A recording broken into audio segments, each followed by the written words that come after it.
mayroon tayo ditong ampalaya. Ipiprito natin ito sa kumukulong mantika. Napakasarap na ulam at pang merienda, lalong-lalo na sa mga bata. At para nga sa ating unang procedure ay kakailanganin natin ng isang piraso ng ampalaya. Pero kailangan ay mahugasan lang natin muna siya ng maigi. Pagkatapos ay hatiin lang natin siya sa gitna and then tanggalin natin yung white part na yan. So gamit yung kutsara ay tanggalin lang natin yung white part na yan dahil mapait po yan.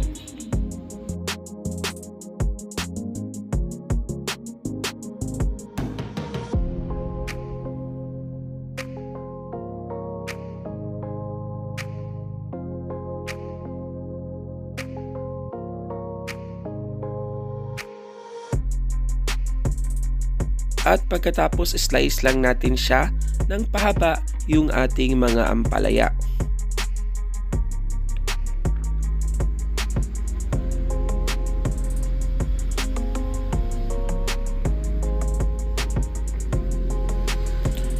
At pagkatapos slice lang natin siya ng maliliit. Ayan guys, kung meron kayong food processor or blender, mas maganda rin yon para mas madurog ng maigi yung ating ampalaya. Pero kung wala kayo ay siguraduhin lang natin na medyo madurog lang natin siya or may slice lang natin siya ng maliliit. Para lang hindi siya ang buo pag iprinito natin siya mamaya.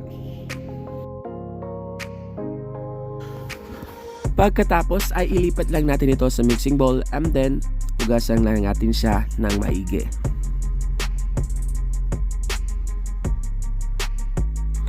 Ayan, pag nahugasan na natin siya, ay maglalagay na tayo ng ating iba pang mga ingredients dito. So una na riyan ay mag-crack tayo ng itlog. So bali 2 itlog ang ating inilagay dito. Pagkatapos maghihiwa tayo dito ng ating bawang. So bali 2 cloves ng ating garlic ang ating gagamitin dito. Chop lang natin siya ng maliliit.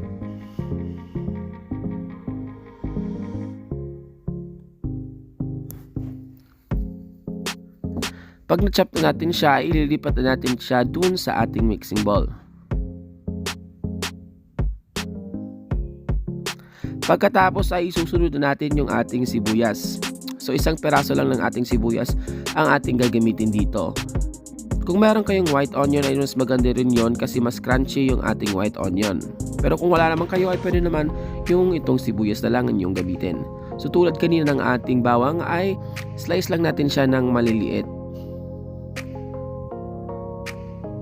Pag na-slice na natin ay ilipat na natin siya dun sa ating mixing bowl.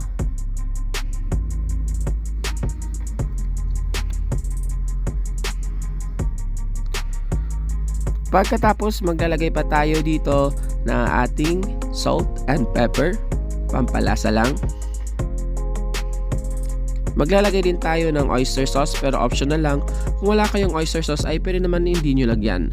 About 1 teaspoon lang ng ating oyster sauce. At maglalagay din tayo ng ating liquid seasoning. 1 teaspoon ng ating liquid seasoning pero optional lang din ito. Maglagay tayo ng 1/4 cup ng ating all-purpose flour. And then haluin lang natin siya ng maigi.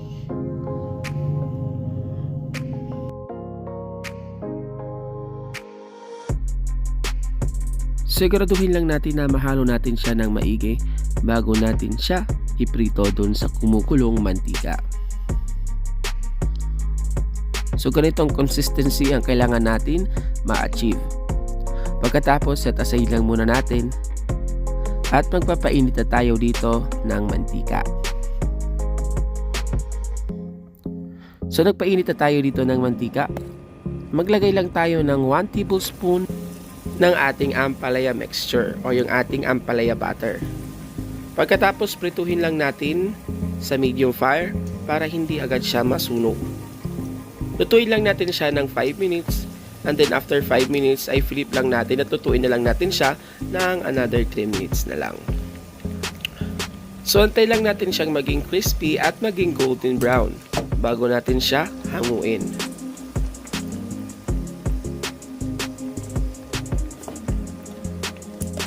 So after 5 minutes ay flip lang natin na yung ating ampalaya. So kung makikita nyo ay golden brown na siya. So ganyang kulay ang kailangan natin ma-achieve dito. So flip lang natin siya.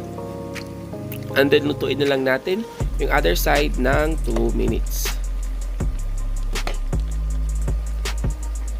So after 2 minutes ay lutong-luto na yung ating ampalaya. I-drain lang natin ito sa ating strainer, or kung meron tayo nitong kitchen towel ay mas maganda rin yon dahil sumisisip ito ng oil.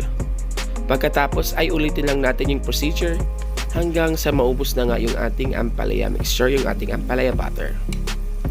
Ayan nga guys, para po sa ating complete list of ingredients ng ating recipe ngayon ay inilalagay po natin yan sa ating description box sa baba.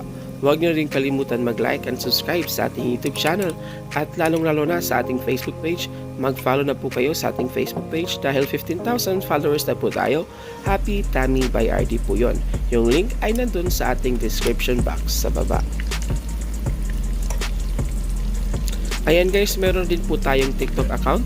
Yung ating TikTok account ay Happy Tammy. Meron po tayo dito mga shorts dun, o yung ating mga shorts video, yung ating mga nagawang recipe. So ayan nga guys, hanguin lang ulit natin siya at i-drain at ready to serve and to eat na ito.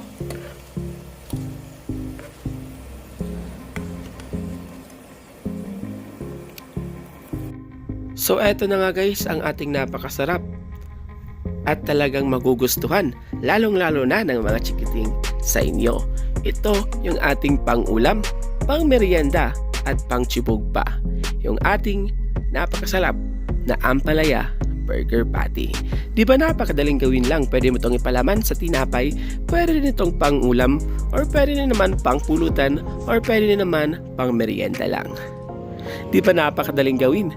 At lalong-lalo na sa mga chikiting hindi mo akalaing kakain sila nito. Ayan guys, maraming salamat sa panonood. I hope ay meron naman kayong natutunan dito sa ating kakaiba at napakasarap na recipe gamit yung ating ampalaya. Para sa ating kakaibang recipes, para sa ating ingredients ay nalagay po natin yan sa ating description box. Maraming salamat sa panonood. Stay safe, God bless, and see you again sa ating susunod na kakaibang recipe. Bye guys!